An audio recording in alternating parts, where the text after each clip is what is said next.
Kadangkala dan banyak kali, sebuah persoalan menjadi tambah rumit bukan karena rumitnya persoalan itu sendiri, tetapi cara berpikir kita yang begitu rumit terhadap persoalan itu. Atau sebuah masalah menjadi terasa begitu kusut dan sangat sulit untuk dipecahkan, bukan pula karena masalah itu yang kusut, tapi pikiran kita yang begitu kusut sehingga kita bereaksi dengan cara yang salah dan membuat masalah menjadi tambah kusut. Karena itu betapa pentingnya untuk kita bisa memiliki sebuah perspektif cara berpikir sederhana, supaya kita tidak ditindas oleh persoalan yang kita hadapi hanya karena reaksi kita terhadap persoalan itu yang berlebihan atau tidak pada tempatnya, atau pula tidak bijak di dalam meresponi sebuah masalah di dalam kehidupan. Belajar simple seperti ketapel. Apakah maksudnya? Saya Nikolas Kurniawan menemani di dalam Sabda Tuhan hari ini dari kutipan mengenai kesaksian Rasul Paulus kepada jemaat di Filipi saat dia sedang mengalami pemenjaraan.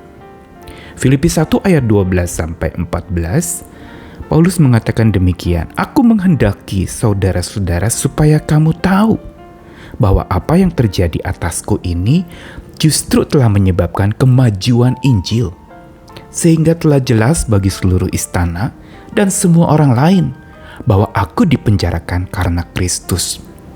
Dan kebanyakan saudara dalam Tuhan telah beroleh kepercayaan karena pemenjaraanku, untuk bertambah berani berkata-kata tentang firman Allah dengan tidak takut." Apa yang dikatakan oleh Rasul Paulus dalam masa di mana dia sedang dipenjarakan merupakan sebuah ungkapan yang penuh dengan keyakinan. Dan di balik ungkapan tentang keyakinannya itu, ada pola pikir imani atau pola pikir keimanan yang dimiliki oleh Rasul Paulus. Khususnya dalam dia memandang pemenjaraannya. Tentu saja pada zaman itu dan sampai hari ini orang merasa dan melihat orang yang dipenjara itu berarti sudah konotasinya sangat buruk. Dia itu narapidana, dia itu terdakwa, dia itu bersalah dan kedapatan kesalahannya menyebabkan dia masuk penjara.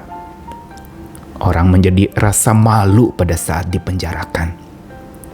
Dan pemenjaraan juga dipandang sebagai sebuah kehancuran dan sebuah tanda atau noktah yang menegaskan bahwa orang ini sungguh mengalami kemunduran dan ada di ambang kehancuran.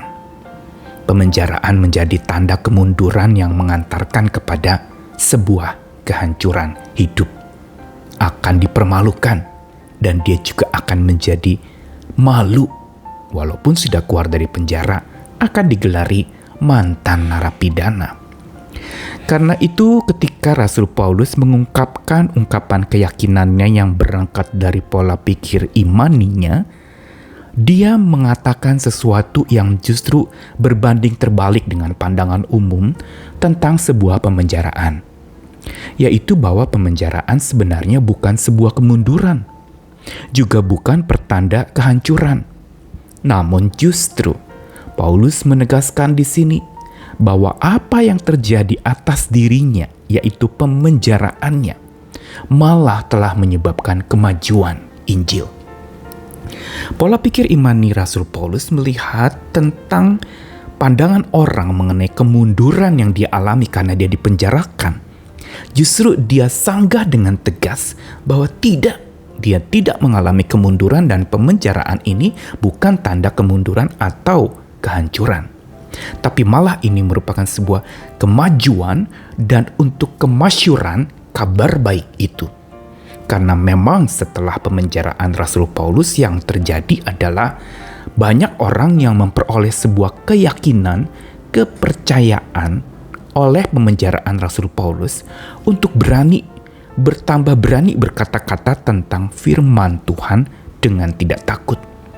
Ada kekuatan yang justru dari masalah dan persoalan yang dihadapi oleh Rasul Paulus, malah itu berdampak sangat baik buat kemajuan Injil.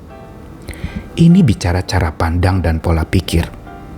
Apa yang Rasul Paulus katakan sebenarnya langsung mengingatkan kepada saya tentang satu senjata sederhana, yaitu katapel. Katapel dibuat dari satu batang kayu yang berbentuk seperti huruf Y, lalu ada tali dari karet yang begitu elastis, serta pelurunya itu adalah seperti batu-batuan yang ditaruh di satu wadah di ujung dari karet atau tali elastisnya itu, dan ketika batu itu ditarik mundur ke belakang lalu dilepaskan, maka dia akan melesat maju ke depan dengan sangat pesat.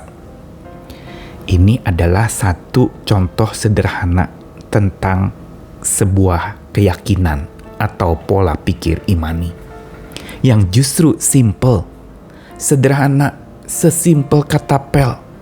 Bila batu di tali elastisnya tidak ditarik mundur, batu itu tidak dapat melesat maju pesat ke depan. Karenanya ketika kita sedang mengalami pergumulan hidup yang mungkin bukan pemenjaraan seperti Rasul Paulus, tetapi mungkin merasa kemunduran dalam kesehatan sudah tidak sekuat dulu lagi, atau mengalami kemunduran karena dihambat di sana-sini, ada kemandekan semangat, dan ada kelemahan fisik atau kelemahan berbagai macam persoalan hidup yang menyebabkan seseorang menjadi tidak bersemangat lagi. Kemunduran-kemunduran itu mari kita pandang dengan pola pikir imani kita bahwa itu bukan pertanda kehancuran. Namun dengan keyakinan yang dari Tuhan, kita belajar dari katapel, senjata yang simpel itu, bahwa ketika kita sedang mengalami kemunduran, anggaplah itu sebagai cara Tuhan menarik kita mundur untuk supaya kita dapat melesat maju pesat. Inilah pola pikir imani yang harus kita bangun dan kita pupuk. Supaya sesimpel senjata seperti katapel, kita juga sesimpel itu berpikir terhadap sebuah kemunduran hidup.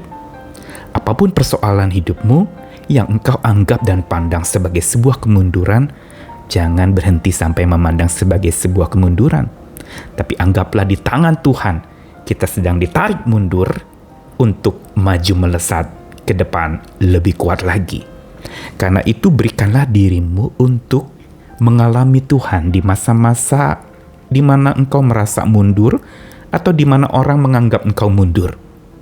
Anggaplah tangan Tuhan sedang pegang kita, sedang menarik kita, tetapi untuk melesatkan kita maju ke depan.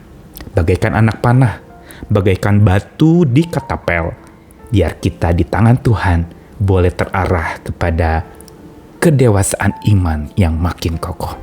Selamat memberi diri ditarik mundur oleh Tuhan untuk melangkah maju lebih kuat juga bersama dengan Tuhan. Jangan takut, ayo kita melangkah lagi dan selalu bersama dengan Tuhan. Amin.